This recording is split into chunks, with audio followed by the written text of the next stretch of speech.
is the Langdon group, who are going to be doing the facilitation part of this meeting. Do you guys want to introduce yourselves verbally? Sure. I'm Siobhan Lack. I'm going to help towards the end of the meeting in our facilitated discussion, here to support Wilkinson Ferrari and the project team. And with me, I'll just go through quickly. Tori and Jenny are helping as well from my office, and they can wave if they're on video.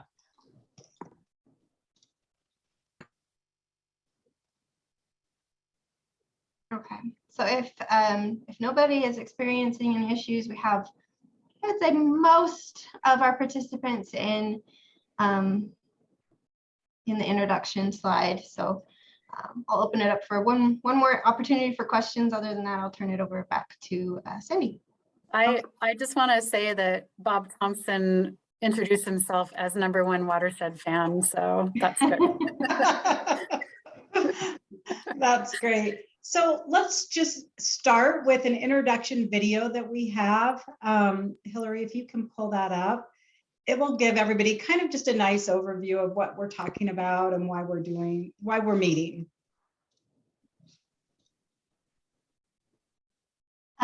Sorry, Lindsay, sorry, Cindy, don't mean to interject, but did you want to go over the meeting courtesies? Yes, let me go through the meeting courtesies before we do that. Sorry.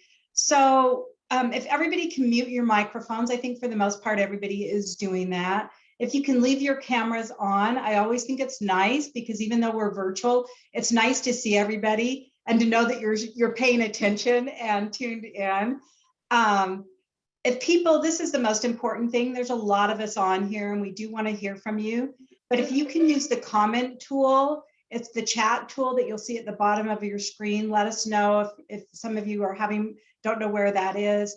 But if you can raise your hand or comment, and as we're going to be going through a formal presentation about the watershed plan, and if you have specific questions about the slides that are being shown, we'll take those at time. But if it's a general question, we'll wait till the end and then have an open discussion.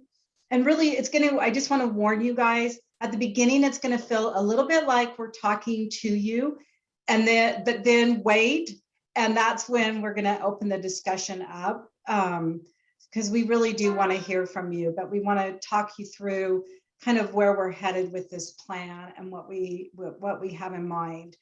And then I just want to lay out some ground rules to begin with, that we just want we want everybody to participate. There's no right or wrong answers. We've got a lot of different people on this meeting that are from varying interests, and that's exactly what we want. But you've got to be respectful and make sure there's no right or wrong answers. Every opinion counts. And so we don't want people to talk over each other. We just want to be really mindful, keep an open mind, listen carefully, and try to understand other people's views. And respond to other people how you want to be responded to. So we just want to lay those out. I think all of us will be on that. We'll be listening to those, but we just want to make sure that we're all being civil. So Hillary, now I think you can go ahead and play that video. Every day, we admire our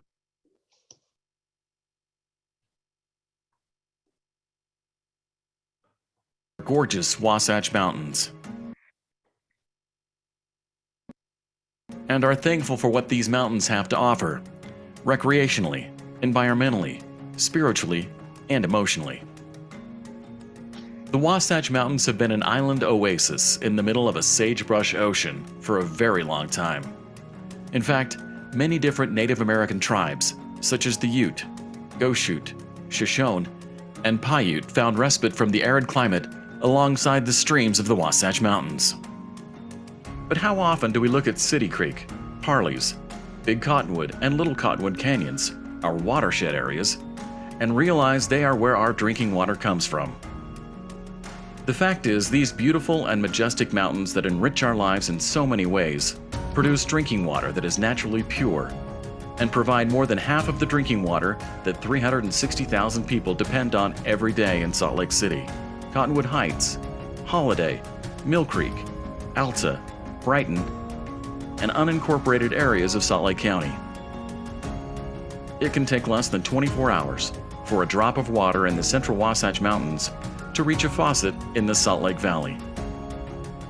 This water is an essential part of our daily lives. It keeps our cities running, our communities healthy, and our economy growing. Since 1876, the Salt Lake City Department of Public Utilities has diligently protected and managed our precious water resources to provide residents and businesses with high-quality, safe drinking water. The forested canyons you see today haven't always looked this way. In 1847, the Mormon pioneers began settling what is now known as Salt Lake City.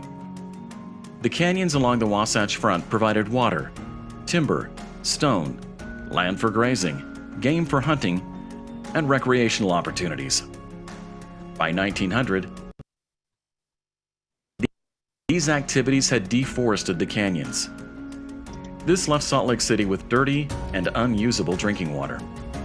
To protect the water supply, the United States General Land Office established the Salt Lake Forest Reserve in 1904. It was one of the first forest reserves in the country. Wasting no time, Salt Lake City and the newly formed Forest Service established a nursery at what is now Spruce's Campground in Big Cottonwood Canyon. Millions of saplings were grown and replanted across the Wasatch Front. Over the next several decades, Salt Lake City and the Forest Service continued to work together to remove mining and grazing to improve the watershed health. Our stewardship, passion, and sound policies, and the belief that if we all work together we can accomplish a lot, has paid off. Our watersheds remain productive, and the water they produce remains pure. It would be a sobering and very expensive reality if we had to build new water infrastructure because our water was no longer as pure or available as it is now. That's why we simply can't take our watershed areas for granted. We all have a stake in this, and the stakes are high. Conditions in our watersheds have changed, and these areas now face tremendous pressures. The Salt Lake City Department of Public Utilities has begun a process to update its watershed management plan to help guide its policies and programs to ensure the water in our watersheds remains pure. You're invited to participate.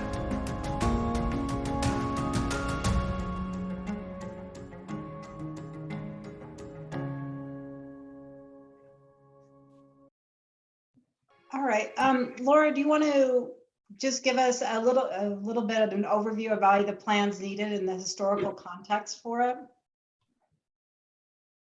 Yeah, that would be great. Thank you, Cindy. Hope everyone enjoyed our introductory video. Of course, there's a lot more information we can share as well. Just wanted to give a little historical context and what we're looking at here. So I just wanted to go over the need for our updated plan. So the goal of this plan is to, of course, protect our drinking water sources from pollution, and those sources emanate from these watershed areas. We as a municipal water supplier or a public water supplier as defined under state statutes are required by the Safe Drinking Water Act, both the federal and state Safe Drinking Water Acts, to create and implement a plan that documents how our source waters are protected. And because our conditions have changed since our last major update, we feel that it's time for us to do a comprehensive update alongside all of our stakeholders and other committee members and the public. Some of those challenges include climate change, impacts to the landscape, increased recreation pressures, drought, and increased wildfire risk. And those are things that we really wanted to dig into and evaluate to make sure that we are proactive and ready for managing our watersheds throughout these changes. So we want to make sure that we develop a plan that can be the basis for sound policy that we can execute in the years going forward in order to protect our water resources.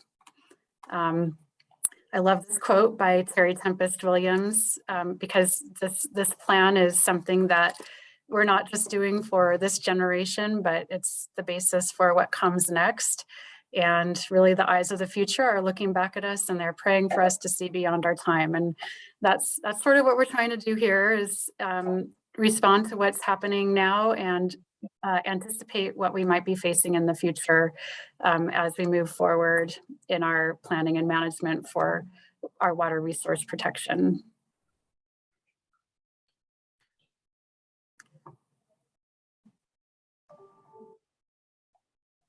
So just to underscore it, I guess in bold yellow letters, the purpose of this plan is to keep our drinking water pure at the source. That will help us to be able to treat it and deliver it, deliver clean water to all of those that are depending upon it. Thanks, Laura. Now, Patrick, could you talk a little bit about the different jurisdictional roles that are in the watershed? Who's involved? I think most of the folks on this Zoom call know that no matter what you try to do in the Wasatch, you have to talk to a lot of people to get anything done, and a lot of boxes to check and a lot of partners to work with. So we know in moving forward on this plan that we need all the help that we can get keeping our drinking water source as clean as possible. On this list, which you all can read, I'm sure we've missed somebody. All these different agencies help us keep the water clean going into our treatment plants related to the public health of the 360,000 people that use the water, drink the water on a daily basis. And I feel like even though this is talking about agencies, we are sort of missing a couple critical layers here with all the businesses, the ski resorts, the citizen activists, and the nonprofits that we partner with. I always view them just as jurisdictions also, because we check in with everybody. And even with all those different layers, moving forward, I think we're all aware of the challenges. There's still gaps in that coverage.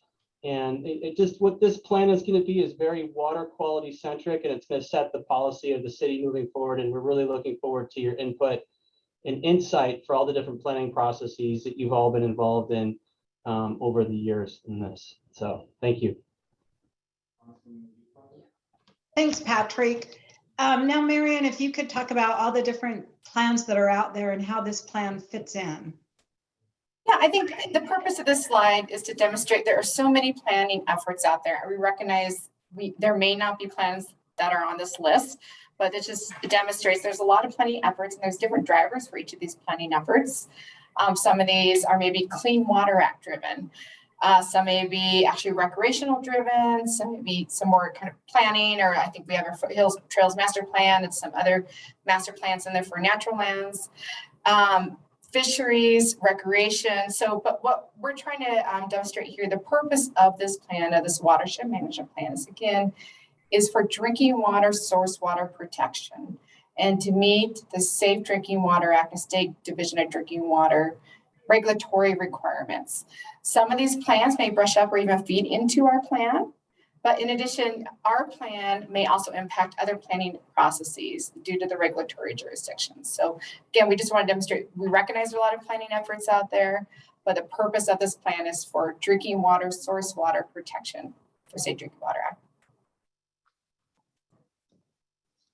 Thank you, Marianne.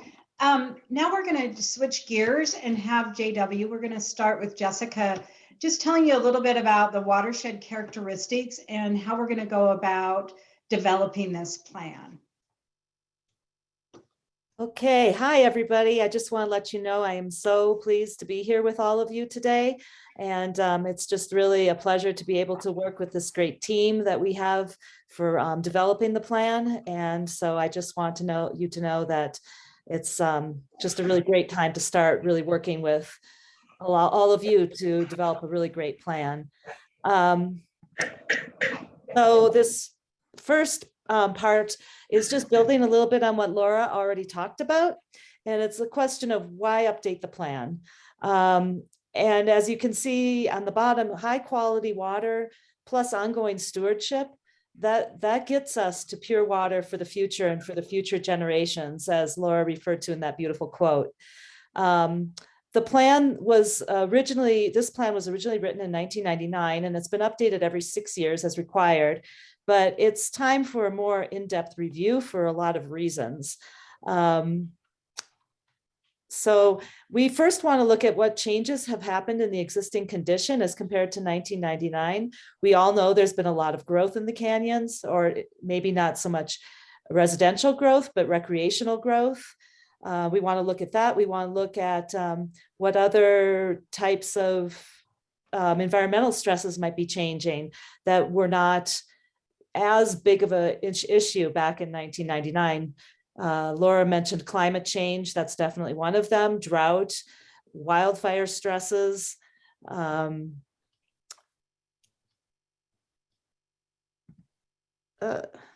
we go. I'm having a little trouble with some of my clicking. We also want to look at any trends that may have changed over the past few years to see if there are things happening in the canyons that maybe was not so evident in 1999. All of this goes toward having adaptive and proactive management. So rather than reacting to problems as they occur, we are looking forward in time and saying, what can we do? How can we learn from what's already been done? And how can we continuously make our management of the canyons better? So the driving concept that we work with is watershed resiliency. So we want to, we have some definitions here for you that have to do with what is resiliency? What does that mean? And the general definition of resiliency is the capacity of a system to absorb disturbance and reorganize while undergoing change so as to retain essentially the same function, structure, identity, and feedbacks. So then the question is, what does that mean in terms of watershed science? And it basically means the ability of a watershed to withstand or recover quickly from a severe event such as fires, floods, or extreme weather. So that we want to look at what is it that makes a watershed resilient? What are the characteristics that build a resilient watershed? And the first group of things I want to talk about are organized around riparian, wetlands, flood plains, and these impact nutrient cycling. They help filter contaminants that are coming overland and pull them out before they get down to the stream. Floodplains can help slow overland flow, as can really thick, dense riparian areas, which can slow down the water, which allows things to settle out before they reach the stream. They can also, having a really natural stream flow avoids channelization and scour of the bed of the stream, which is also a really important piece of a healthy river system. The next group of issues are healthy uplands. We want to make sure that, as to the extent possible, that we have healthy, diverse upland vegetation. That's really important from a biodiversity standpoint, for wildlife. It also really helps the watershed bounce back when there are disturbances. And we want wildfires that are in the natural disturbance regime and are not overly intense and large in extent when you compare it to historical perspectives. And then the third group has to do with development. And that has to do with how much impervious surface we might have in the watershed, what kind of road density we want. Healthier watersheds tend to have lower road densities and well-designed stream road crossings. Those are really important because you want to make sure that any of your crossings don't interrupt natural flow. You can have, if you have clogged culverts, that can lead to road failures and erosion. And impervious surfaces lead to lessening of absorption and faster runoff that can carry contaminants into the stream. So watershed resilience is really important for a water supplier. And I want to just point out here this picture on the left that I've got. This is from the East Troublesome Fire in Grand County, Colorado, which was 2 years ago, or was it 3 years ago now? COVID has me really confused about time. Anyway, this shows post-fire aspen sprouting. This picture was taken last summer. And as you can see, this particular stand had a really big aspen component. So post-fire, it's able to resprout the aspen and help with recovery within a very short time. Some of these aspen were probably waist high by the end of the summer. It was amazing. So from the perspective of a water supplier, the ability to withstand disturbance, it reduces the risk to infrastructure and service disruptions. So that's sort of an immediate factor. But then if you look at more long-term, if you can recover rapidly from disturbance, that does reduce your long-term water treatment costs. The more sediments and contaminants you have coming downstream because of disturbances, the more likely you are to have increased costs.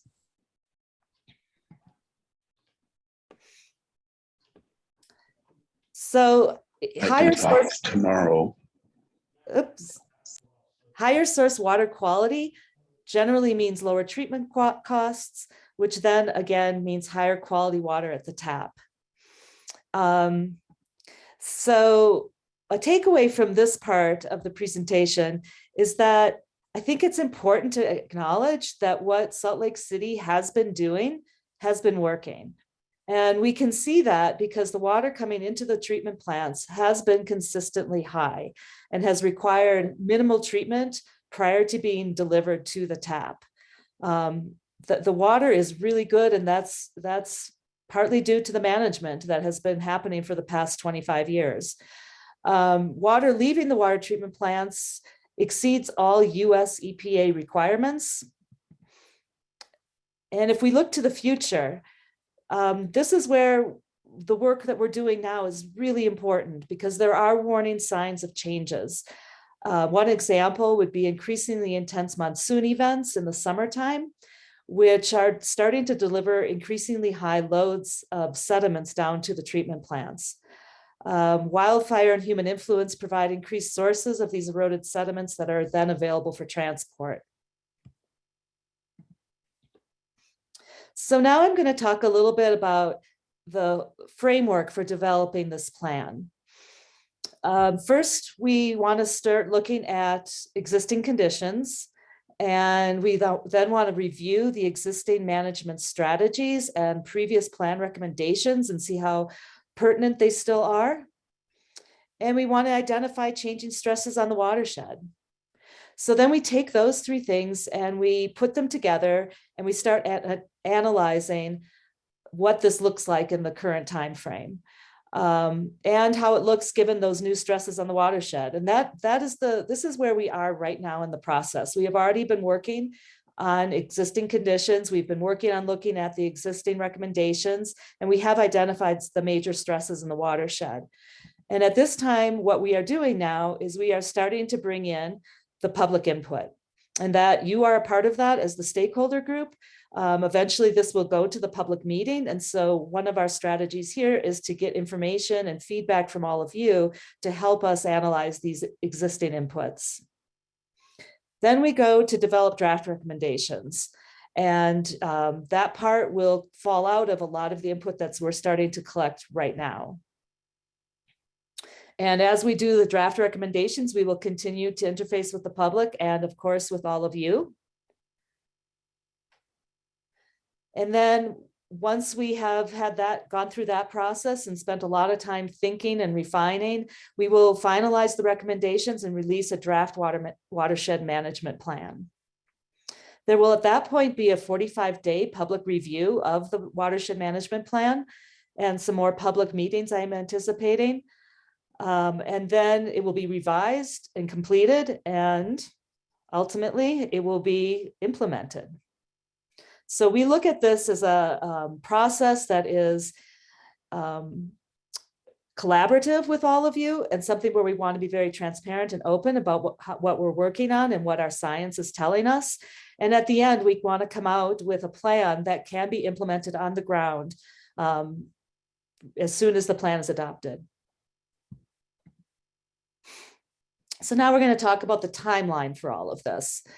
We are currently in the analyzing the existing condition. This is something we have been doing for a while. So that will continue through May, we anticipate. And of course, if new things come up, that will always be put back into the science and the plan as we go through the process. Now we will be doing a series of meetings and stakeholder meetings and then a public meeting at the end of May. And then we are going to be developing recommendations. That process will start as we go through and be refined. So as we go through these public meetings and analyze the conditions and do that integrative process, we will be thinking about what recommendations make sense throughout this entire time. So it's not a one-day sort of thing. It's a long process of learning and analyzing. April through July, we will be working on the draft watershed management plan, and we will be finalizing that draft plan. And then we will go through another period of public engagement that will go from July until September. The final draft plan will be completed at the end of October, and we will have, again, more public engagement. That will be that 45-day period of comment. And then we hope to have the plan completely finished by the end of September. At least that's our goal.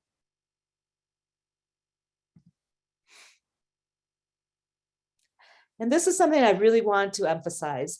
Even though we have these pieces of time or these selected periods where we are actively going out and looking to the public and looking to stakeholders to give us input on the process, we want you to know that public comment will be welcomed at any point.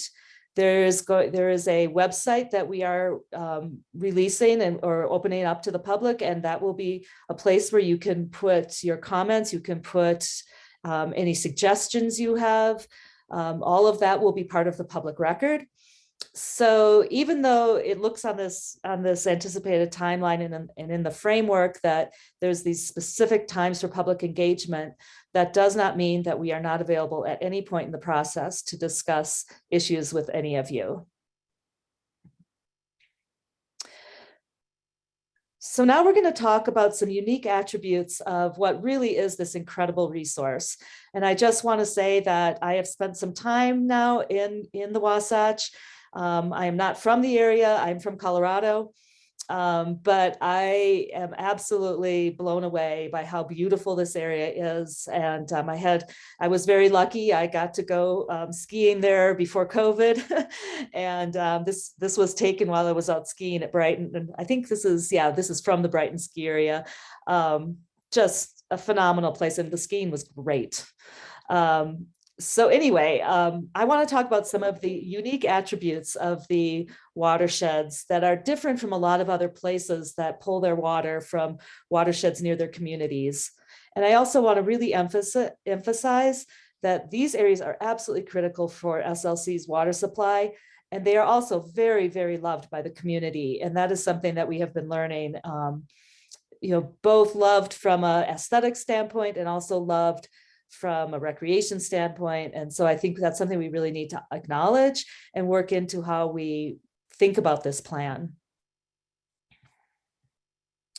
So this slide shows you what our study area is. If you look at the outline around the edges of the mapping, that is our entire study area. The areas that are shaded in blue, those are the areas that are currently supplying water to Salt Lake City. The areas that are in green are areas that are currently being used for irrigation or are in reserve for drinking water at some point.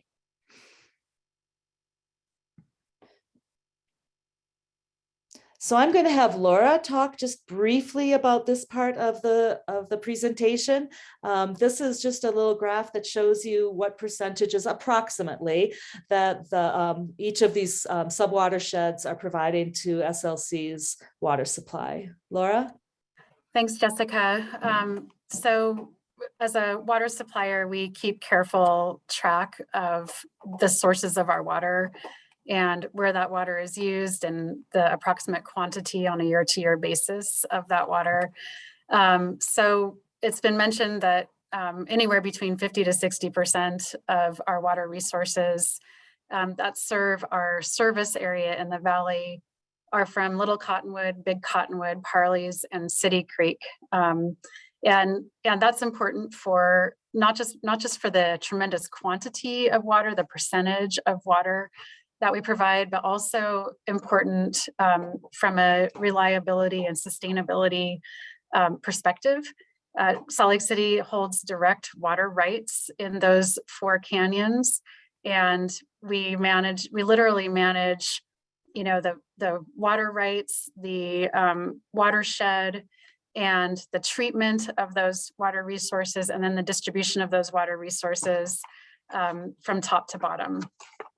Our other sources of drinking water are groundwater, which can range between 8 and 15%, depending on the year that we're in, the climate and demands on the system.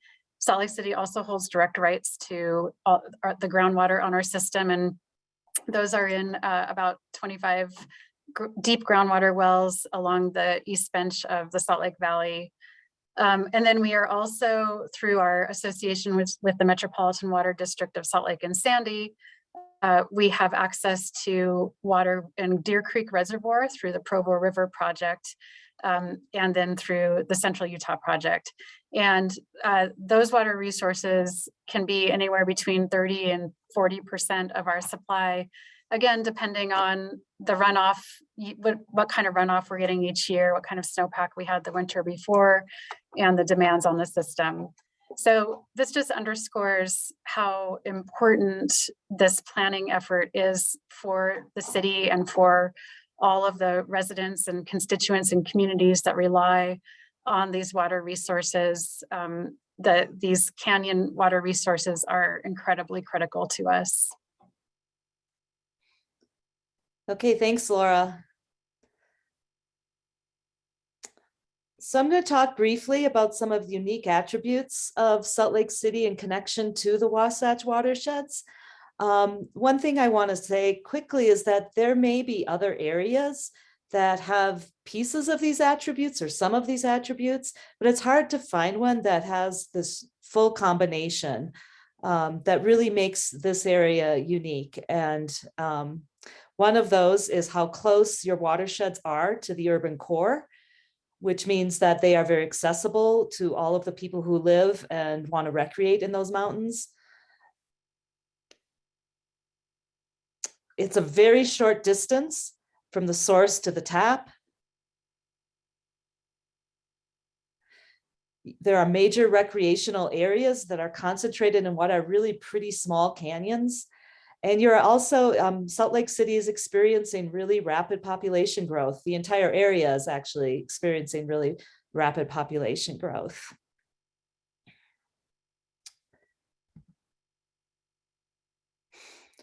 So if we look at some of these things in a little bit more detail, approximately 60% of the service area's drinking water comes from those canyons, as Laura was just talking about.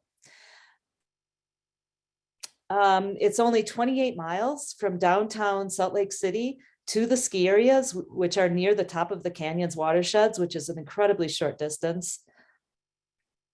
And the time for a drop of water to go down Big Cottonwood Canyon and into the tap is only about 24 hours.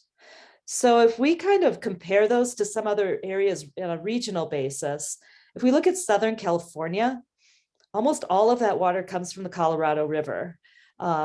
Kind of close to where I'm sitting right now, the water that's melting off here goes all the way to California. And Colorado's Front Range, including Denver, most of that water is actually piped across the Continental Divide and feeds the Front Range, up and down the Front Range. In Nevada, 90% of their water is from Lake Mead and snowmelt from the Rocky Mountains. And if you look at Idaho, 90% of their domestic water comes from groundwater. So we can also look at some communities that are maybe a little bit more similar to Salt Lake City and a little more familiar, but they still have some pretty big differences. If you look at Santa Fe, their municipal watershed, and you look at how they are managing it, they have closed their watershed to the public. They do have some proactive thinning and vegetation prescribed burns, but they don't have any developed recreation in their watershed. If you look at Boulder, they have multiple watersheds, some of which are west of the divide. And if you're not familiar, Boulder is on the Front Range of the Rocky Mountains. 40% of their water supply comes from Silver Lake watershed, and that watershed is closed to the public. They also get water, like I said, from the other side of the divide, but their main watershed is closed. And they have multiple strategies for management depending on where they're getting their water from at that time. If you look at Portland, they have the Bull Run watershed that is also closed to the public, and there are no developed recreation sites. If you look at Medford, Oregon, they have the Big Butte Springs and the Rogue River watersheds. The lower 2/3 of their watershed is closed to the public, and they will only allow dispersed recreation in the upper part of their watershed. And they again have no developed recreation sites. And finally, Boise, 70% of their water comes from groundwater, and the remainder is coming from the Boise River. And they don't have any restrictions. And they have a really intense education and renewal program. Jessica, can I just break in here for a second? Yes, absolutely. I don't want anyone on this stakeholder meeting to think that one of our recommendations would be to close our watersheds to the public. That's not on the table.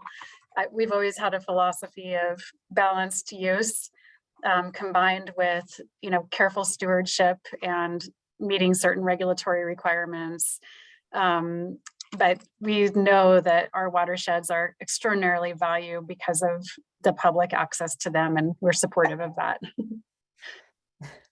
Yeah, thanks, Laura. Yeah, I think one of the reasons to show these particular watersheds is to show that what SLC is trying to do is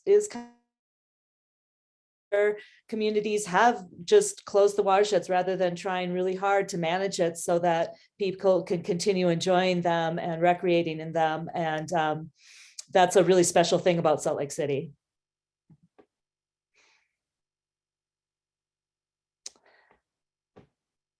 Okay, so moving on to the recreation part of what makes this area so special.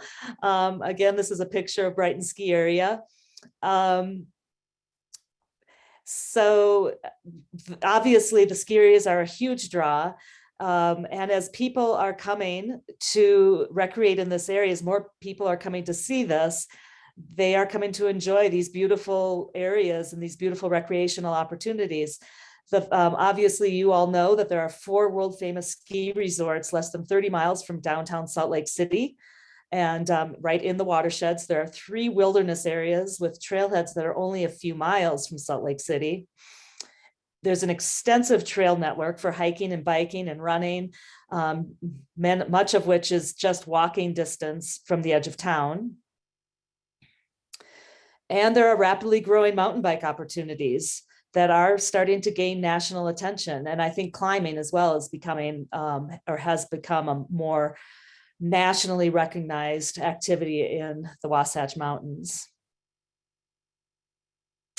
So these are some things that you may not know, but Utah is the fastest growing state in the United States in percentage terms.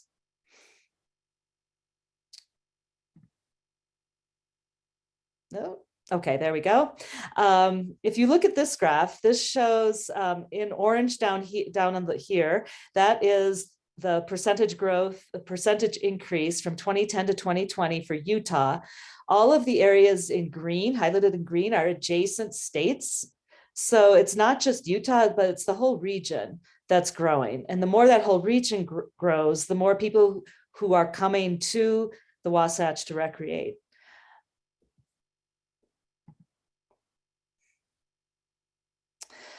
So the Uinta Wasatch National Forest is among the top 5 visited in the nation.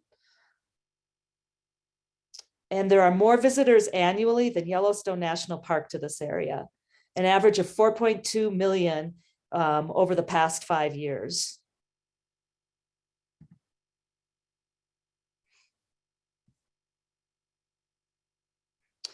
So recreation is a top priority for residents. I think you all probably know that. This was a study that was done by the Utah State University in 2014, 2015. And as you can see from this first graph, the vast majority of people who live in the area, being able to access the Central Wasatch Mountains is important to their quality of life. And I think that's a really important component to understand and be a part of our thinking as we develop this plan. So if you look at this one, only 2% of the respondents did not agree with the statement that the access to recreational opportunities is an important reason why they live in the area. That's phenomenal, actually. 2% is tiny. Okay, so at this point, I am going to hand the presentation over to my partner, Brad Peel, and he is going to go over some of these critical concerns or issues that we've already identified as the major stressors on the watershed. And I just want to make sure to emphasize to all of you that we're going to be talking about 3 things, but that does not mean that when we are analyzing the existing conditions or developing recommendations, that these are the only issues that we are looking at. These are just the ones that we have identified as some of the biggest drivers of and concerns for watershed health going forward into the future. Okay, Brad? Great, yeah.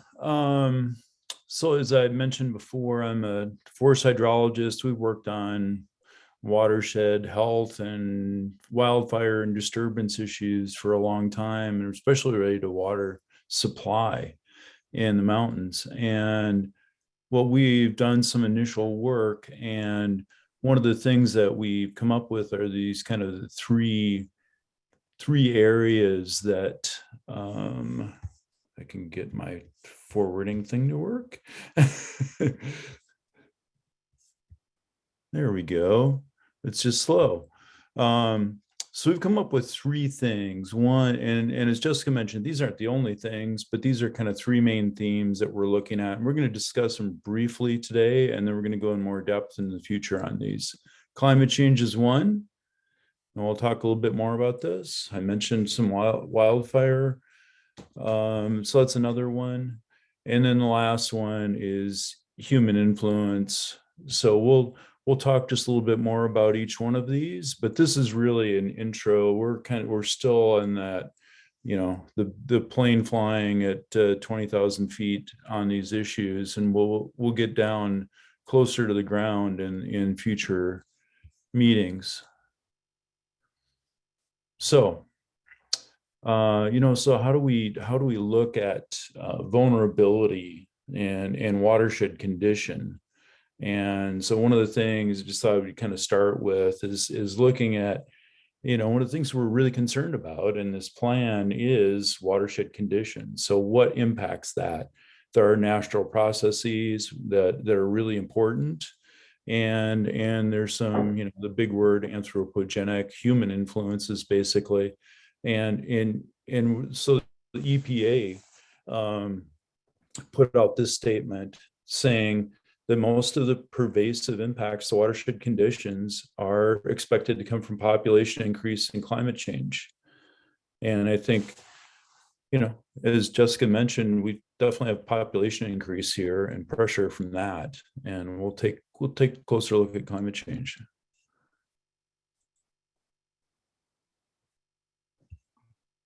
So what are some of these major stressors? Talk about them a little bit more. Show you could do a little bit more detail, slightly more detail about each one, kind of what we're talking about, right? A lot of us have seen this prolonged drought throughout the West, particularly, in Salt Lake City and the Wasatch, Utah, throughout the West. And maybe it's not prolonged drought, maybe it's the new normal. We could talk about that. What does that mean? We probably have decreasing snowpack. We've seen that, and maybe it just changes. So this precipitation changes are maybe we're going to have more rain or rain on snow events instead of snow later in the year.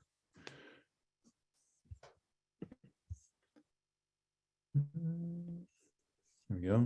And so we talked briefly, Jessica talked about this a little bit, the population growth. So also along with that comes some more development, houses, some other roads, some other pieces in the watersheds that have some potential concerns. And the recreation increase has been dramatic. It's not just it's not just skiing, it's also mountain biking, hiking. I mean, just like everything, some of these watersheds people love recreating in them, and we understand that, and that use is going up tremendously. And at the same time, we're seeing the importance of forest management.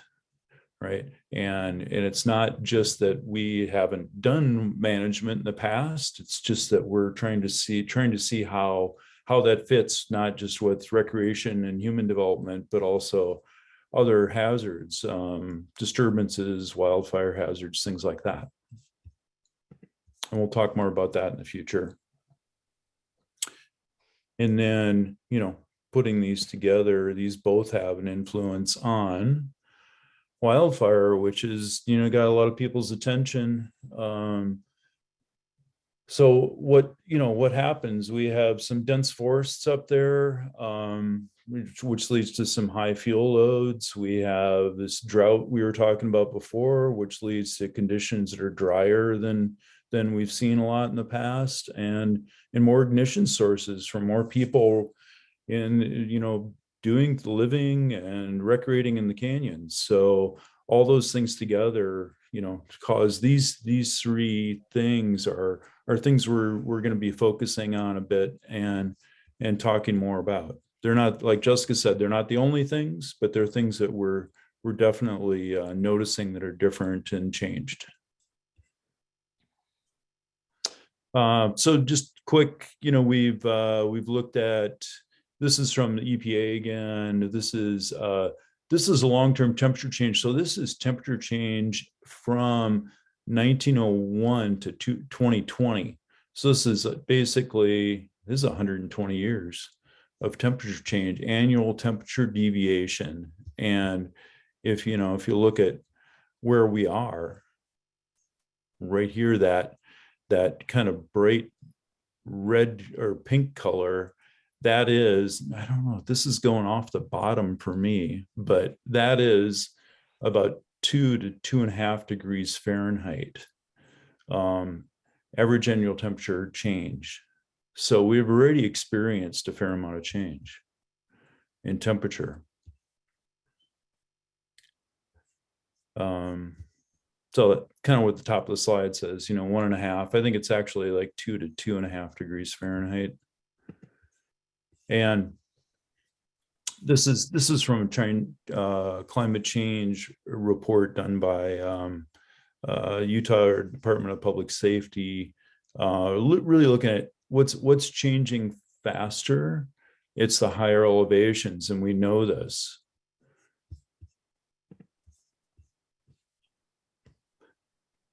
Ski resorts have seen this too, and they're experiencing that impact of climate change, and they're seeing the changes as well. And some of the predictions are by 2100, really not that far away. Minimum temperatures, which is really important for the snow melt and how that functions, is going to rise by about 10 degrees Fahrenheit. That's pretty dramatic change.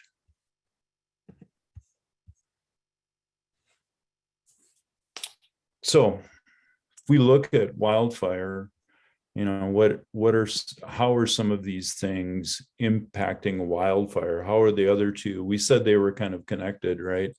And we know wildfire is natural and healthy for ecosystems. And we want more natural fire only in the situations where it's not going to blow up into a uncontrolled wildfire. So some of the past forest management practices, a long time ago kind of set us up, including fire suppression, kind of set us up in some of these areas in the canyons that have a more frequent fire regime. Some of them, when you get up real high, the fire suppression hasn't had as much of an impact, but loving the forest too much and not thinking about maybe we should like simulate some of these disturbances or manage for some of these disturbances, it's changed some things. So what has this led to? It's led to increased forest density and we haven't seen that many large wildfires here, but we sure have seen them throughout the West in similar conditions. So a higher intensity and severity, that's what larger and wildfires and higher intensity and severity is what we have seen. And if you look at some of the data, suggests that between 92 and 2012, fire season is increased by 6 weeks. It sounds really dramatic, and is. And 3 times more mega fires. Mega fires are more than 100,000 acres. And I think we probably need to redefine mega fires because we have so many of them now. Maybe they need to be, 250,000 acres or something. I don't know. It's they're growing very very quickly. And really that's, there's no end in sight. We're seeing these increasing temperatures that lead to the drying vegetation. There's other issues too, like noxious weeds, all, and this lengthening the fire season is really the combination of all these things together really leads us to have some big concern for wildfire in these watersheds.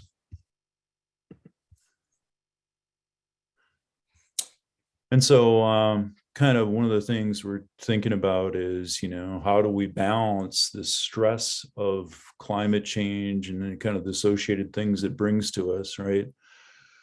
With this desire for, and maybe not a desire, it's just what's happening. We're going to have more recreation, more development. That's just what it is.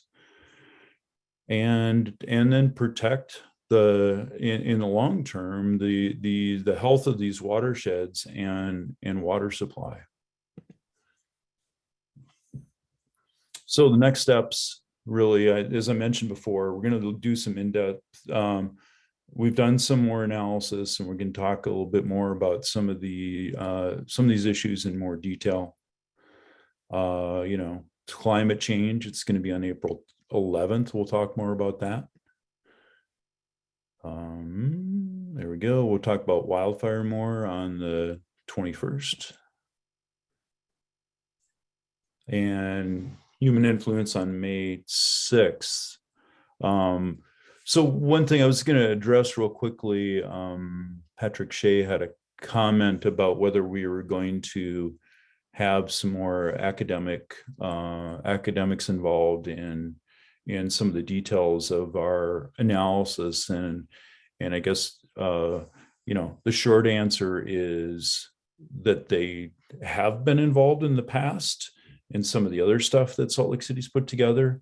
They've been involved in the past in this analysis. Some of the techniques have been vetted through a number of other academics and researchers, and we rely on a lot of research. We don't have any academics on our team to do this, but we have we vetted some of this with the U.S. Forest Service already, and we're working with you guys and and a number of other experts in the field. So I think we have a lot of those technical pieces covered through all that, and that was kind of a complicated answer. That's why I wanted to kind of do it now. So, and I haven't been paying attention to the chat. I don't know if there are more questions that we need to answer right now, but I think I was going to turn it over to Cindy. Thanks for your time. Thanks, Brad. So just a reminder, we've got this graphic up again that this plan is about drinking water. It's not a trails plan. It's not a land use plan. It's a watershed plan. We are going to shift gears and have a facilitated discussion by the Langdon group, but I'm wondering if we want to take a 5-minute break. We can all just turn off our microphones, turn off our cameras, take 5 minutes and then come back. So you guys can answer emails, use the restroom, whatever you need to do. So we'll come back at 2:10. I have down that it's 2:05 right now. Okay. And we'll come back and then we'll have a facilitated discussion with everybody. Thanks. Thank you.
All right, it's 2:10. I see a lot of you have just stayed on and just have muted. So let's move on and now turn the time over to the Langdon group, who are going to be facilitating a discussion with everybody that's on. Siobhan, I know for a minute you froze up and we're going to be rejoining. Are you back online? Yes, I'm here. I did Okay, a full, perfect. full restart and ready for this portion. So all should be well on my side of things. And my dog's trying to steal my snacks. So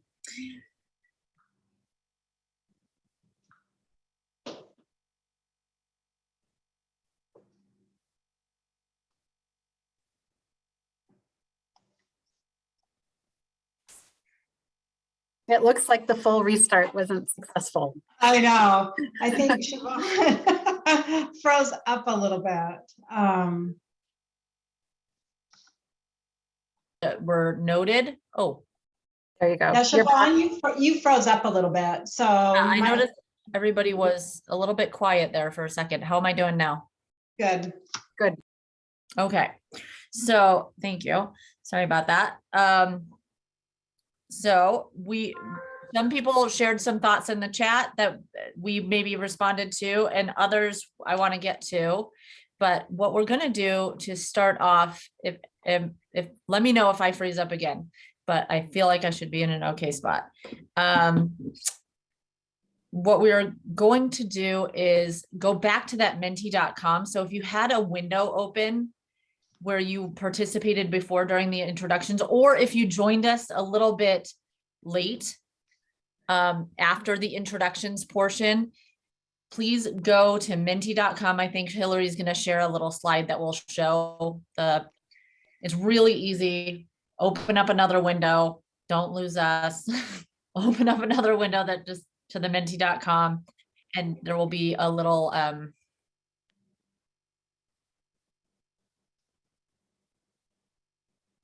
Does everyone see that? I don't see a share, but I don't know if it's just me.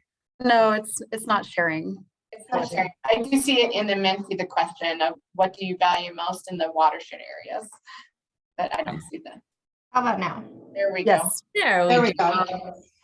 Okay, so if anyone joined late and has questions about how to use that, you just go to menti.com and enter the code that you see there along the top of the page, that 59332170, and you should be able to enter your answers here. What do you value most in the watershed areas? And then it'll come into a little word cloud. And we'll do this in all of our stakeholder meetings. So at the end, we'll have a nice view of what our stakeholders, all of them, including yourself, are valuing in the watershed areas. Laura, did you have something to add?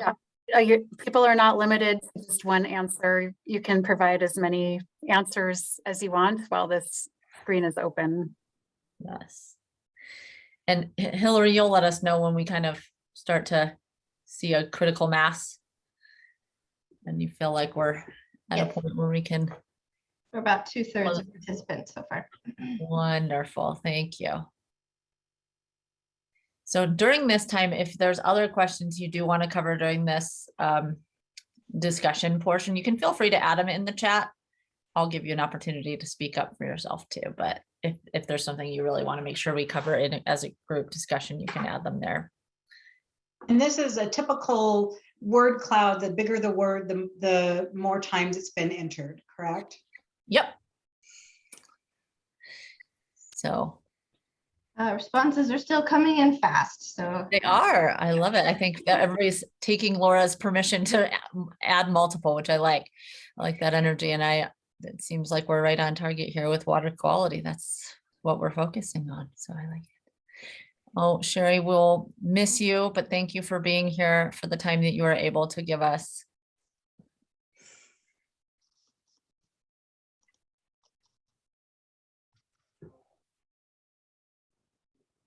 Okay.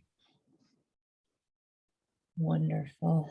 Looks like everybody's got the hang of menti.com. So that bodes well. Okay. We'll give you just a couple more seconds on this one to share. Looks like we're getting a great diversity of answers as well as some really good standout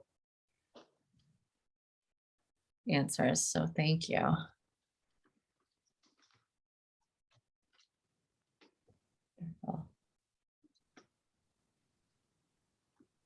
Okay. Well done. Just a couple more seconds. And what I'm seeing water quality and skiing and nature and beauty and wildlife and skiing and hiking and clean water, clean drinking water, wildflowers. All things that feel relevant to the presentation. I think we just heard things that are somewhat up for discussion here as part of this plan. A group of passionate participants. Moose, see moose have come up. Lovely. Biodiversity, running trails, fresh air. Contrasts the city, deep piles of snow, cool temperatures. Okay. Wonderful. Okay, I think we'll move on to our next one if you feel like we're at a critical mass, Hillary. Okay. Voting is closed now, so. Okay, voting is closed, but you'll have more opportunities. We have many questions for you. So let's move on to our next question is, how important is it to protect SLC's, the Salt Lake City watershed areas? So we have not all important and very important. And if I remember correctly, this one's a slider. So you can move from not important, not at all important at 1 and very important at 5. And go ahead and enter your thoughts there.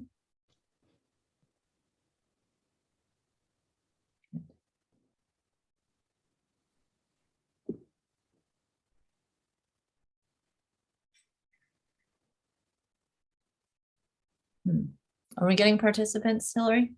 Yeah, a little slower on this one, but we're still getting participants. Okay.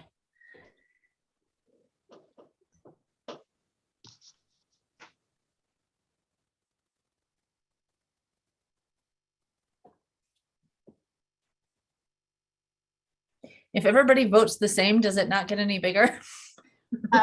It should get slightly bigger the more people vote for it. All right. So how important is it to protect the Salt Lake City watershed areas? Is the current question on the table. Do jump in and vote. Wendy, thank you for being here. A plug for those of you who are having to leave us early. Do remember there are follow-up meetings that go in more depth coming up, that go more in depth on climate, wildfire, human influence. There's more to learn and more to participate in beyond today. So if you are forced to cut today short, do join in future. But Voting, I closed voting. okay, well, it looks like this group feels like it's pretty darn important to protect the watershed area. So let's go to the next. What are the biggest threats to our watershed? And I believe this one is a free response, correct, Hillary, on the back end? And this is a word cloud. We switched it to word Yep. cloud. So similar to the introductions, you can just enter what you feel from, and think about, I mean, you were invited to join today from your various roles that you all play in our community. You have, personal thoughts on this, I'm sure, but think about, from the seats you all sit in the groups you all represent. Okay. Think about giving us some diverse answers from all those different seats you sit in as well.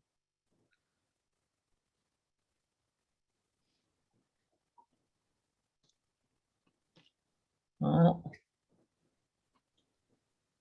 there are some words I can't pronounce in there, and Pandemic. That's a good one. But climate change is certainly the largest here. Overuse, development, humans, population growth, a lot of the conversations that we saw in the presentation as well are coming out heavily here.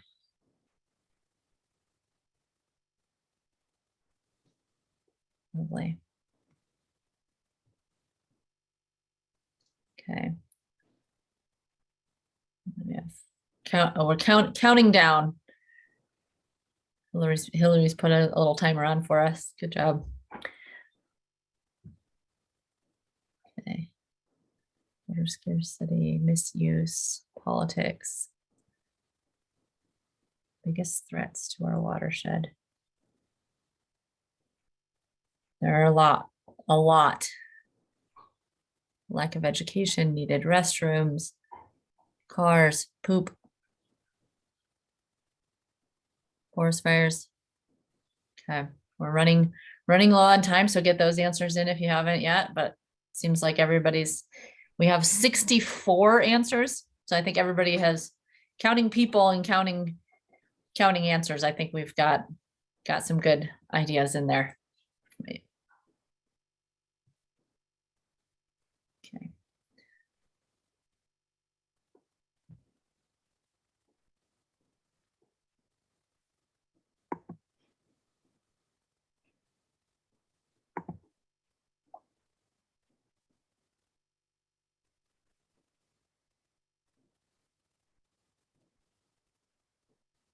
I like the poop. That's funny. Mhm. But it's also, you know, that is something we're concerned about. Is good Funny and true. At the same time. That's lovely. Okay, so let's go to the next one, Hillary. Okay, so thinking about this plan in particular, this plan that is looking at protecting source water and the water quality, how will this plan help you? Help you in your role, help you as a consumer of water, help you in your agency? How do you see this plan as being helpful?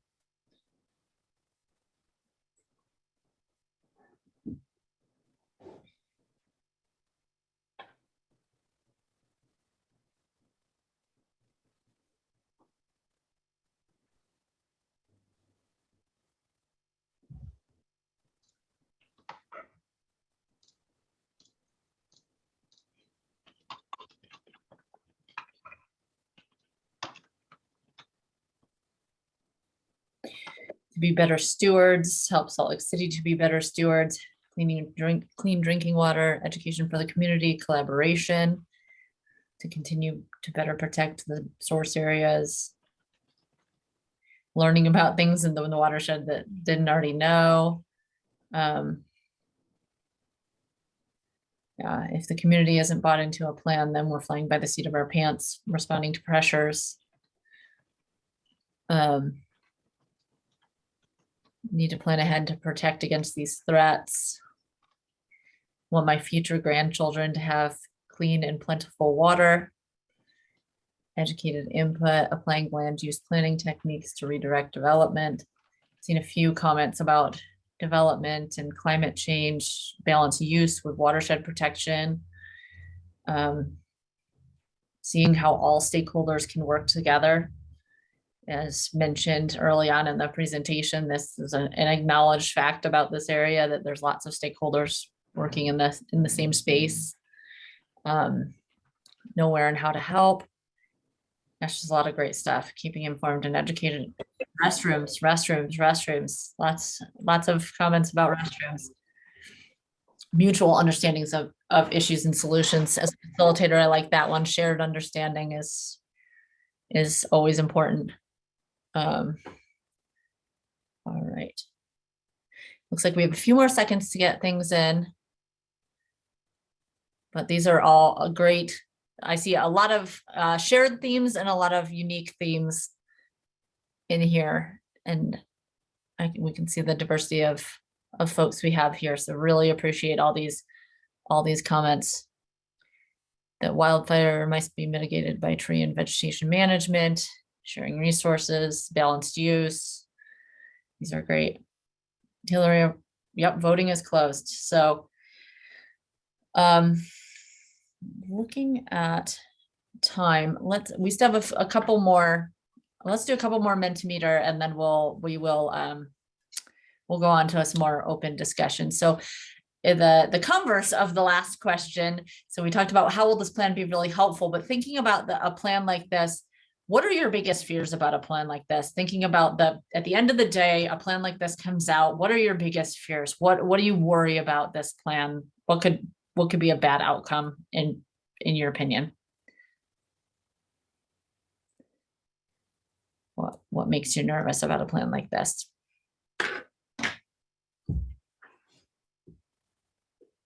Don't do it right, it won't be followed. It could limit access. These could be too restrictive. Burdensome restrictions, too restrictive. It sits on a shelf.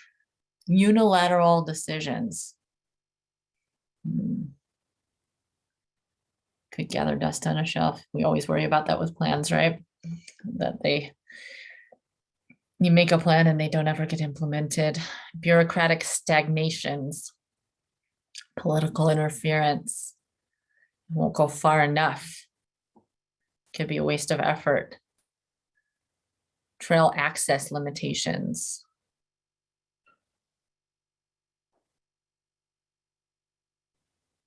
Slow implementation. That stakeholders could be ignored. That there'd be red tape. Could be biased.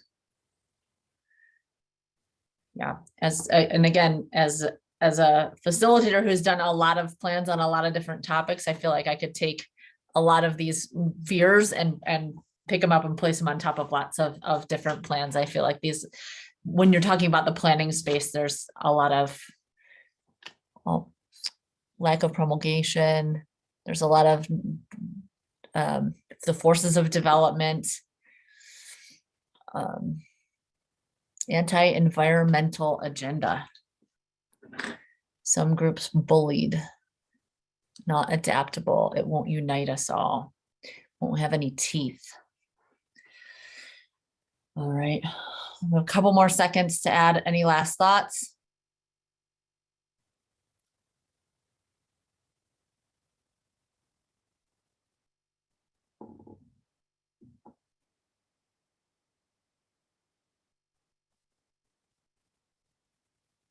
The state will ignore it. Lots of interesting and unique thoughts here. Funding won't follow. That understood. Okay. Everybody's got some hopes and some nervousness. And so with those questions, thank you for participating in kind of the fun techie part of the conversation. But now I'd like to thank you for removing the share so we can all see one another again. Let's kind of stretch it out and find our voices again so we can have a shared conversation. There's a couple of thoughts I have from the chat and from a few other sorry. And one of the conversations I wanted to start with off the top that kind of stuck out to me in the chat is of those three major concerns that we talked about back in the presentation, which were climate, wildfire, and human influence. I think it was Michaela, who is maybe still here, asked the question of those three major concerns, is there one that stands out as the biggest concern? And I'm curious, with the group we have gathered here, are there things you would tell the people who are making this plan, input that you would give on from where you sit is one of those in the Salt Lake City watershed, one of those really looming larger than another from where you sit? And feel free to raise your hand physically or raise your hand virtually, and I will happily recognize you if you have a thought on the subject that you'd like to share with the group. Oh, restate the question. The three major concerns that were covered in the presentation: climate, wildfire, and human influence. There was a question put in the chat about, of those three major concerns, does one loom larger is one more of a concern in the Salt Lake City watershed than another at this moment? Or is one that we should be focusing on more heavily in this plan? Rita, go ahead. I mean, climate change always pops out as number one, but as part of that, the misinformation that's out there about climate change and how it's impacting the water and the water sources that we're going to be challenged with in the future. But the misinformation and the feeling among a lot of people that what can we do in our small little world to resolve this, global problem. So if I understood what you said, right, Rita, within climate change, that bit of misinformation is probably one of the most difficult pieces of that. That's insidious for you. Yeah. And educating people about what they can do in their home, in their yard, in their city, in their state. Things that they're just throwing up their hands. Okay. Anyone else like to speak on that topic? Oh, Barbara. Yes. This is Barbara Cameron. I don't know if you've seen the National Geographic March issue. It talks about the Alps and how they're struggling with the very same thing of climate change, which I think is probably the most important of the three. They are working with partners in getting more snowpack. I'm just thinking, will this plan address technological advances available, maybe cooperating with ski resorts or putting snow making equipment in other places in the Wasatch? The Alps have about 100,000, according to this article, about 100,000 snowmaking machines in their area. So anything we can do to help that snow. Oh, yep. And I do want to mention we have enough great participation today that my participant windows go into a second window. So if you have your hand up and I'm not calling on you, it could be because you are flowing into my second window. So don't be afraid to speak up verbally if I haven't recognized you. It may be because I just simply can't see you, and I'm scrolling back and forth as much as I can. So thank you for that. I think another conversation that I saw in the chat that, at least in my opinion, could warranted a little bit of group discussion, especially with this group of stakeholders, because we did recognize some of that crossover in jurisdiction, crossover in regulatory space in the watershed, that the role that stakeholders in this room and outside of this room will have in implementation of a plan like this. And any thoughts or any additional thoughts on that subject from this group? I know that there was some discussion of this in the chat. When Public Utilities is creating this plan, as we talked about, due to some regulatory needs. So Roger has his hand raised. Roger? Yes. Sorry. Okay, Roger, go ahead. Thinking about these threats, climate change, human activities, wildflowers. Climate change is frankly something we can't do much about. Climate change is baked in. We could, individually try to reduce our greenhouse gas emissions, but this is a worldwide problem, and what we can do is infinitesimal compared to what is going on across the world. Fires are largely driven by the climate change. The only thing we can really influence is what the humans do. And so to me, that's where the concentration should be, because that's where we have some prospect of changing things.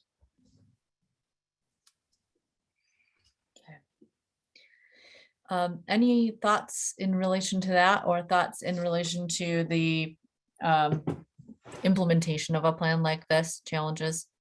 I think We have 2 hands raised, Siobhan. First, Yeah. there is Will McCarville and then Carl Fisher. okay. Hey, I even remembered to unmute. I think my concern is uncertainty and the idea that the outcomes could be really serious. And my phone is going crazy, so I got too many devices. It always happens when you unmute. It's so Yes.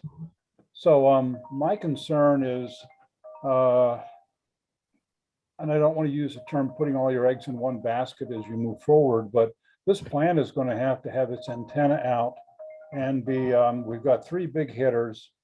And I think that this plan is going to have to be robust. It's going to have some kind of internal measurements on the progress that it's making, so that we can know that, wow, we really should have worked on this harder before things get much worse. So I'm not explaining it very well, but I think it's sort of that fear of the unknown. None of us are going to know what things are like, God help us, 5, 10, 20 years out. And of course, this plan will be revised, but I think it's got to be nimble. I think it's going to have to take a look at these various things and keep an eye on all of them and take care of all of them as we move along. Thank you, William. And I think, Carl, you were next to raise your hand, and then we'll go to you. Okay, thanks. Yeah, I mean, I guess I see climate change, it's adaptation. It's how do we adapt to climate change? We're not stopping and controlling climate change. It's the thrust of this plan and how it directs us to adapt as it pertains to protection of our water resources. And I agree with what other people have said. I think the growth and development is actually something that we have control of if we have the political will and I guess the spine to really do something about the development pressures that we're facing. And I think all of these issues are kind of an overlapping Venn diagram because they're all also interrelated. So it's not just looking at human impacts, climate change, and wildfires in a silo, but their relationship to each other, because we also know that human activity drives wildfires. Most of the ignitions being caused in the 90th percentile of ignition being caused by people. So I think we just need to tease those out but have a really good plan that has some flexibility, but that helps our communities adapt to protect these resources. Thanks, Carl. I think we'll go to Lupita is next. Oh, thank you. So it's great to hear all the passion towards watershed planning. What I'd like to say is I think it's important for any plan to have a methodology that's going to evaluate and monitor the policies of the programs for implementation that this plan will seek to achieve. And so that evaluation and monitoring can either be used to adjust or can also be used as a report of accomplishments at the end of the year. It can also be used as an education piece. So I think any plan that has a work plan and a methodology to evaluate and to monitor either policies or programs, whatever in the work plan, that implementation will seek to achieve would be helpful. And I hate to leave this great group, especially to the meeting I'm going to next, but I have a hard stop. So I'll see you at the next meeting. Thank you. Thank you, Lupita. I'm going to go to Dave, and I also recognize that Pat Shea has a hand raised, and we'll go to Pat after Dave. Thank you. I believe the timing of this is really good because for the second summer in a row, people are going to be driving by reservoirs that are mostly empty. And we're going to have a March weekend where it's 80 degrees in Salt Lake City and 60 degrees at the resorts. And ultimately, people don't understand things as well as if they're experiencing it firsthand. And when you can't water your lawn or you have to dig up your lawn, and put in xeriscaping, or you can't use your boat or your paddle board, and your ski season is affected. I think people are finally understanding how climate change will affect them here along the Wasatch Front. So I think the timing of a revision of the management plan is really good right now. I think you're right, Dave, that people will be paying a little more attention right now. And I want to take a moment before we go to Pat to just say out loud what Jody said in the chat, because she said that she's having connectivity issues and would say this out loud if she could, but is having connectivity issues. So to shout out to Jody, who says partnering with others to implement the plan will maximize resources and partners will be more invested in the outcomes. So, and similar to what Rob also said in the chat, is to involve people who are potentially going to oppose restrictions to make sure that those both comments about partnering with different stakeholders to make sure that people are invested in whatever comes out of this plan so that you have good buy-in. So just taking a moment to recognize those joining us in the chat. So now on to Pat Shea. Thank you. As that great FBI philosopher, Deep Throat, said, follow the money. And the basic question here, and I find this with most environmental groups, is that they describe in great and accurate detail the problem, but they don't address how it will be financed. So a basic question is, are people on this call, which is a skewed sample, be willing to have an increase in their water bill and or increase in taxes?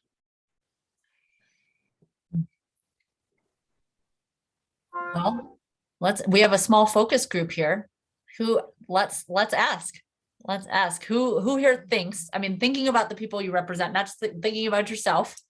I'm going to do a mini focus group.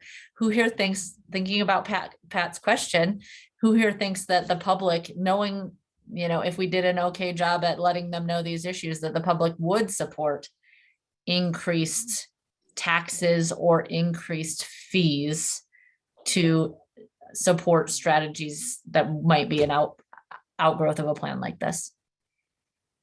Hands up, you think people would support? Physical hand up. You think? And we are going to call it the brief tax.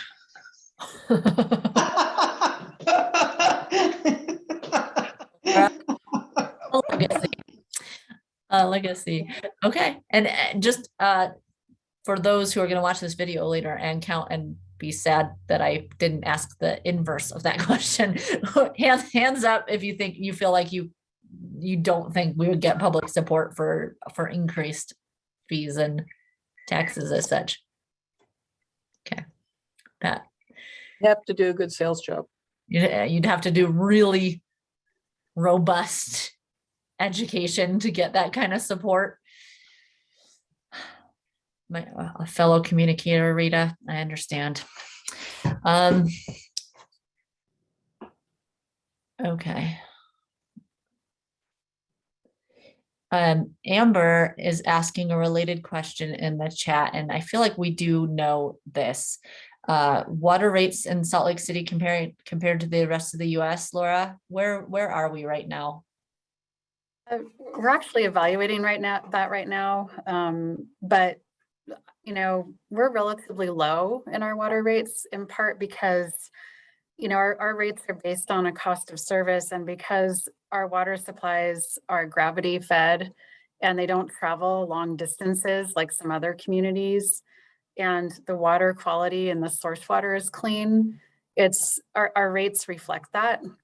Our rates are going up though, because we have aging infrastructure, and we are proposing rate increases just to deal with really large aging infrastructure projects this year and over the next few years. So currently they're pretty low. They are heading up. And I'll also say that water rates wouldn't necessarily be the only financing option for implementation of a plan, because this is a multi-jurisdictional area. A lot of this land is owned and managed by the National Forest Service. And they are in charge of fees on forest lands and also charged with some stewardship of these lands as well. And there are other jurisdictions as well. So this could partially be funded out of water rates, but it may also be other agencies that would be involved. Okay, thanks, Laura. One other topic, I don't want to go off topic, but I did see a number of questions and comments relating to development. And I'm curious, when we talk about development, and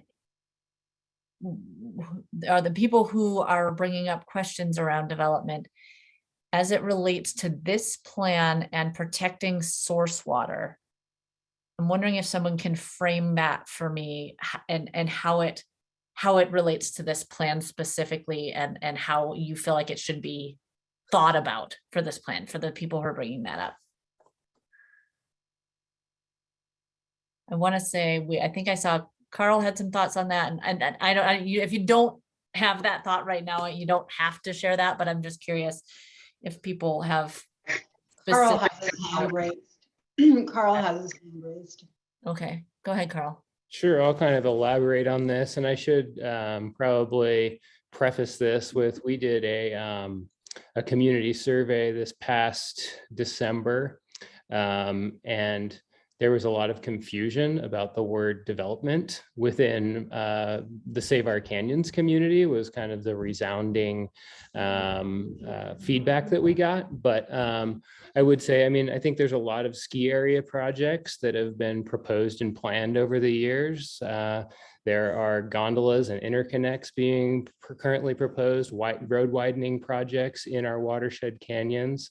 650-acre mine in one of our watershed canyons. So I would qualify all of those as development activity if you're expanding and disturbing significant acreage of native vegetation and wildlife habitat, and altering the functionality of our wetlands, streams, and the ecosystems that are immediately adjacent them.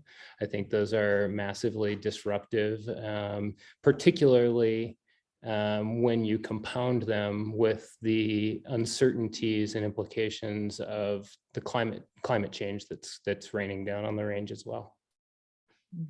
Thank you, Carl. That's useful. I was just trying to connect that to source water and making sure I was understanding those comments in that relation to that. Rita, go ahead. And I'm sorry, I'm having trouble getting my hand raised electronically. So anyway, right. just picking up. So I'm also thinking about, along the lines of wildfire. We had a fairly serious wildfire in Ness Canyon a couple of years ago. We were almost to having to get people evacuated from their homes. So the balance between having greater density in our cities as opposed to climbing higher up the mountainside is always a concern when we get people coming in and applying for homes up on the slopes. It always concerns me a bit, and we have to somehow create and educate people on the benefits of having the density in more appropriate places, because wildfire, and also when you start cutting into the slopes, it's a concern. Thank you, Rita. Other things that people felt like we will give responses to anyone who put anything in the chat that has not been specifically responded to, will be responded to.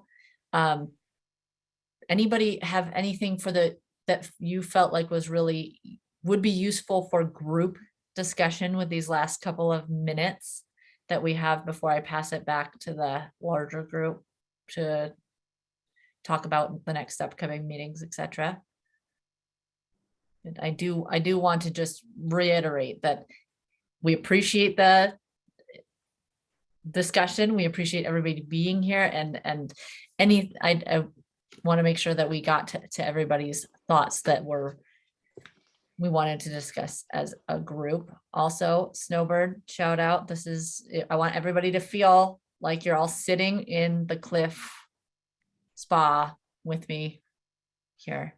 I wondered that. It looked very familiar. If you're all sitting in the hot tub, this is the view from the hot tub into the cliff spot. So it should bring you all like a little comfort. Sean and Laura.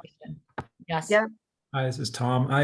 Just making sure I understand the format. You know, we've heard a lot of ideas about the risks and things we want to protect. I'm assuming or hoping at some stage you'll have a range of solutions, right? Whether those come from, you know, some of the, I like the ideas of the collaborations with the ski resorts on, you know, maybe the snowmaking or things like that. And I'm seeing heads nod. I hope that that's just the main thing, that we'll have a chance where there's some good ideas out there that come from the experts that have come from successes and failures of other watersheds, so that we can either achieve what they may have achieved or avoid what they've avoided.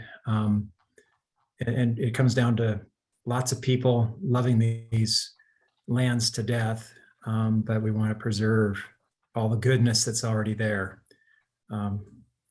So is that correct, Laura or Siobhan, that you'll have a melange or mix of things? Here's some solutions we're pursuing, and get some feedback from the groups. And I'd really be interested from the spectrum of people here.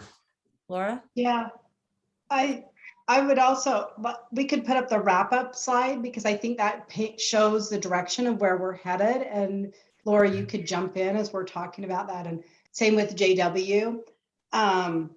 Because I think it will help us understand what meetings we've got planned in the future.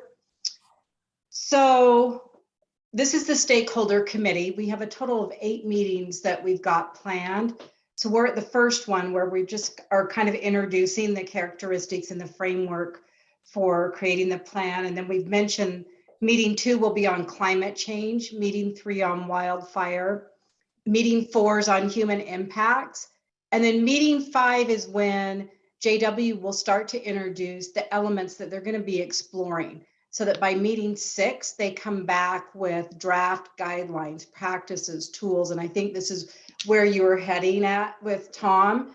They'll come back with that, and we will, at that point in time, if we need to have these ad hoc work groups, because maybe there's lots of discussions we need to have about specific recommendations, guidelines, or ideas, we can create those with this group and pull other people in that need to be pulled in.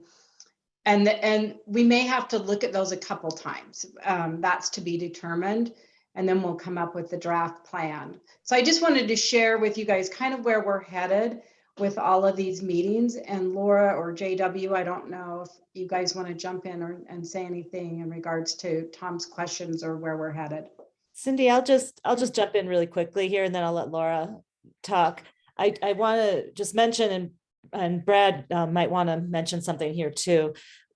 When we do our presentations on particularly climate and wildfire, we will be presenting scientific studies and analysis that we have been doing already for the watersheds.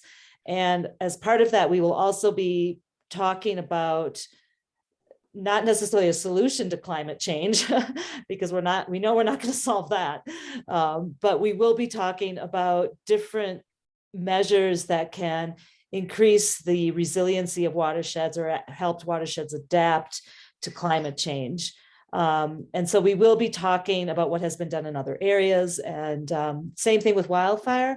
We'll be talking about some of the strategies that some of our clients have implemented already, and some of the things that we have recommended in the past that have been very effective. So even those discussions will have some centering, not entirely, but some centering about what can be done. It won't be specific in terms of recommendations that we're making yet, but it will give those who come to these meetings an idea of different possible strategies that might be recommended down the road when we get to that point where we're actually recommending things. Does that make sense? I'll just add a couple of things. The first is that I did see a couple of questions in the chat, and may have responded to them, but there were some questions that started with, does the plan include?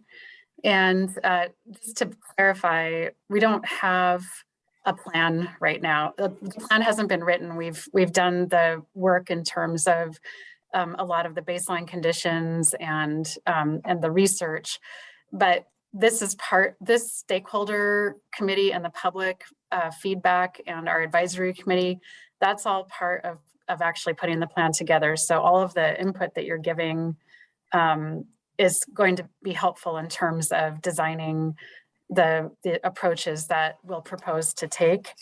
And then secondly, Tom, we should probably mention for the group that Sandy City has a special stake in this because a good portion of Sandy's water supply comes from Little Cottonwood Canyon.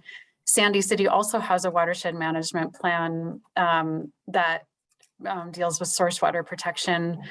So Tom, one thing that we'll want to talk together about is if Sandy City is going to want to adopt portions of this plan as part of your update, or what is your next step on any kind of plan update? Yeah, thank you, Laura. So when Laura was showing the chart of how much of Salt Lake City's water supply comes from Little Cottonwood, for instance, on any given year, almost all of our water comes from Little Cottonwood. So we're a smaller city, 100,000 people, but greater reliance on Little Cottonwood. We do have other sources, but Little Cottonwood is our A game, if you will, and Bell Canyon. And to answer your question, Laura, we're gonna full disclosure, Abby and I here taking notes so we can basically, with your permission, replicate that in our watershed plan. And for those that it's ideally if we've coordinated so that what we do and say is right in sync with what you do and say. So thank you. Thanks, Tom.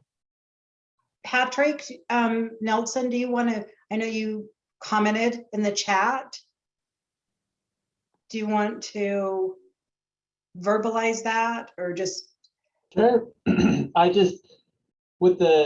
always heard people talk about planning fatigue, and we can't say this plan is going to be perfect. And in the end, it's just a piece of paper and things will change as we're doing it. But we sure hope to get everybody's, both input on crafting the plan and making sure we have it right. And then I hope to have your buy-in on the plan recommendations so we can collaborate in their implementation. So it'll be just one more layer of our community framework that we work together so closely on. We always don't agree on things, but it sure seems like we're all the same meetings all the time, working on different projects, trying to move things forward in the best interest in the Wasatch. And we sure hope to get your input and honesty and thoughtful comments to help us get the best recommendations on paper as possible. So thank you for coming today and helping us out with this plan.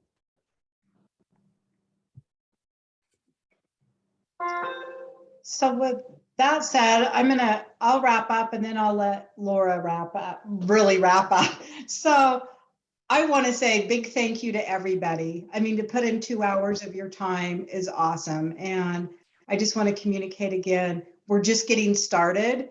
So we hope that you'll participate in the future meetings that we've got planned where we dive a little bit deeper. I think as we get to the recommendation part of this, that's where really we know you're going to have a lot of input and thoughts about that. And we welcome those. We're looking forward to those discussions. So thank you again for all your time. Let us know what we can do to improve because we do want this to be a good experience for everybody participating in it. And then Laura. Cindy, well, there's Rita Lund is asking, can you make this slide more readable, I guess? Yeah, the public open houses piece of that slide is not showing on the screen.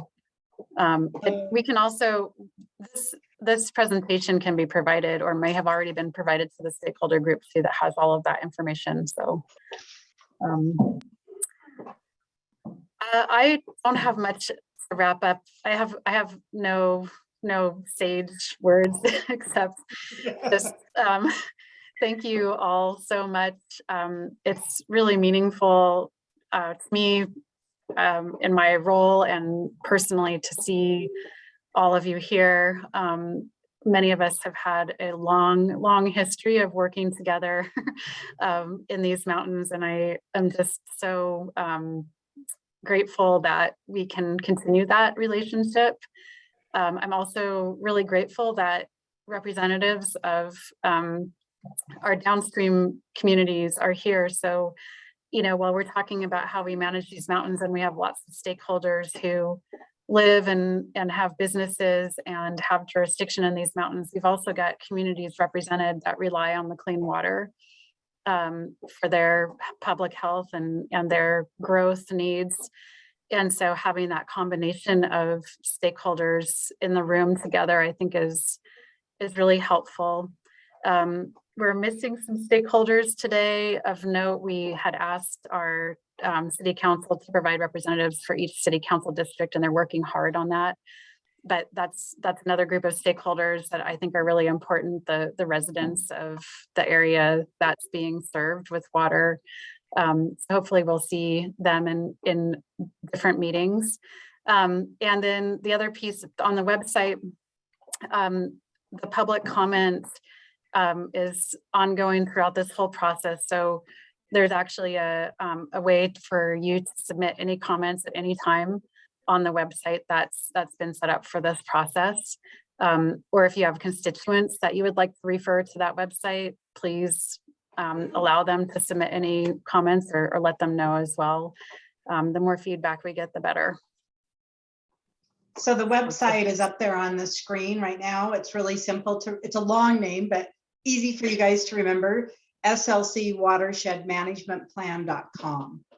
And we'll be updating that site, adding more materials, more documents to it. It's just getting started. You'll see in some of the areas it says coming soon. Yeah. We don't have documents created yet, but we can post this presentation on there. Yeah. And then Pat Shea in the chat just reminded me that if you think of other stakeholders that you don't see here that you think should be part of this group, please let us know. Pat mentioned members of chambers of commerce and the state's economic development office to kind of capture that economic development piece. I can't remember, Cindy, if we had invited them or if they would be actually helpful to reach out to those folks. So yeah, I will have to go back and look at our stakeholder list, but I know that we had talked about having people from those areas participate. Yeah, great. And so we can just double check to make sure we've got the right people that we've reached out to. All right, everybody. I think we've kept you long enough today. Thanks for sticking around. Look forward to working with you on this over the next few months. Great rest of your day. Yes, thank you. Bye, everybody. Bye. Bye.